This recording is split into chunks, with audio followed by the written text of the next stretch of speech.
This is a 1996 Ford Econoline van, club wagon. Today we're gonna pull an alternator off. The alternator is located right there. The alternator went out. It won't start. So the first thing you wanna do is always disconnect your negative or positive cables, if not both. Yeah, that'll do for now. Okay, so we're gonna have to pull this off in order to get to the alternator. It is a, what is this, 10 millimeter. This is right where the mass flow air sensor is. But I'm not gonna take the sensor off, I'm just taking the housing of this air intake off. That way we can get to the alternator. 1996 Ford Econoline van, and you're trying to take the alternator out. You want to remove all this. It makes the job a lot easier, and you have to unplug the mass air sensor. And if you're going to unplug it, be very careful. They break easy. Use a screwdriver. Just push that down, and then just push a little bit, and then at that point just pry one end to the other, one end to the other, and it slides right off. All right, now that we got this out, you can see how it comes out. Beautiful, clean filter inside. Look at all the room we have. That should be plenty of room to get your alternator out. Okay. Just to make it fun and easy, take this off. It's really easy to take this off. It's just these bolts right there and right there. And then you really have a lot of room to adjust your tensioner. You don't have to take it off though. Okay, so you want to undo your tensioner on this one.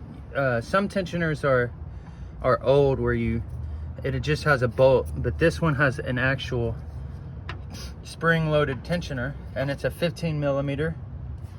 I prefer to use a wrench, and you just go that way with it. You can even add another wrench to create more leverage. That's what we're gonna do here. All right, so we got the belt off. The next step is these two bolts, and then the electrical, well, this bolt, we'll take this off, and the electrical hookups in the back. So the size of these bolts is 1/2 inch. You might have to spray WD-40 on it and then kind of hit it with something like that, and that kind of helps jar the threads loose. That's what I recommend before you start taking the bolts out. Here you have to use a screwdriver. You put the screwdriver in right there from the top, and then just twist the screwdriver, and it makes the sensor pop out of there like that. See how that's doing? And then you could just remove it by hand at that point, just like that. You want to be really careful with these sensors. They break very easy. Try to put a screwdriver in between where this tab is and where the sensor is, and just create space in between the two, and then push outward and it comes out. Got the alternator out. The only thing is the sensors are in a harness, and the harness clips to this. For me, it was almost impossible to get out. Just would not want to come out, and just ended up snapping off, which isn't that big of a deal. It's just a piece of plastic for a wire harness that I'll get with the new one. But yeah, this is an old alternator, and it has 3 bolts. 2 go in here, these bolts right here, and then another one goes there. You pull those 3 bolts, and then you have this sensor to pull out, and then you have this ground sensor to pull out, and then you have this positive cable to pull out. And that's the space where your alternator will go on a 1996 Ford Econoline. All right, we're about to put this refurbished 130 amp alternator in here. And the van Just spraying down some. Is it okay if I approach? Yeah. She's friendly. I brought you here in a little bit. Thank you so much. And I'll bring you guys some food. I'm making some rice and it's just got some vegetables and it's like a tomato stock. So I'll make you guys some coffee and bring it over. Wow, And I'll bring you guys some food. Bright and shiny new alternator, 130 amp. It's that's like 40 amps more than the last alternator. And we're gonna put it right in there. You want to kind of reverse engineer the process and do your, when you get it in there, do your wires first to make it easier. Otherwise it's going to be impossible. And then after that, then you can put the bolt brackets and stuff in place, and then do our belt, and then put our air filter in, and that's that. All right, and then before you put everything in its place, kind of soak the bolts that go in the harness. Soak it with some WD-40 or liquid wrench and let them soak to make it easier. So we got the alternator in there. I don't have the bolts in yet.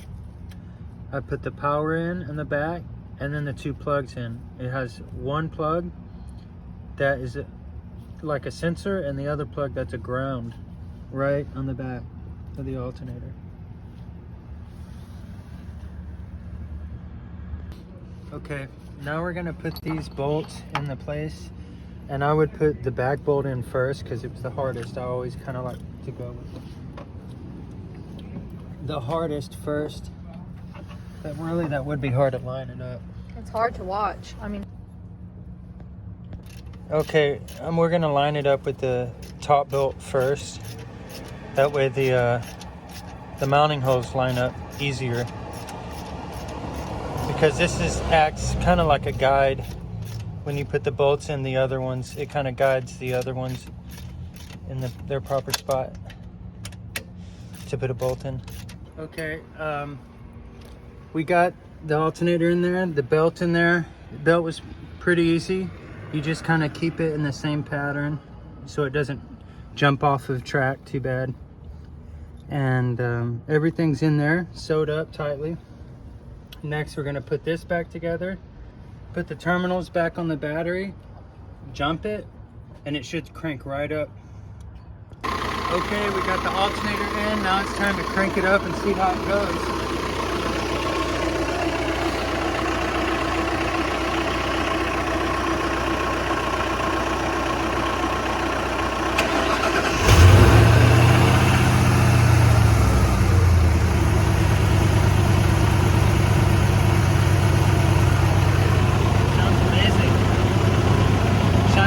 Let's look at the belt. Make sure everything's running right. Nice. Looks great. And that's a Gates grain belt on there. They last like 90,000 or more miles. Alright, so that was a quick, hopefully easy video for you guys on how to change an alternator on a 96 E150 Ford. That's a 5.8. I hope this helped. If it helped, please subscribe, like, and share it.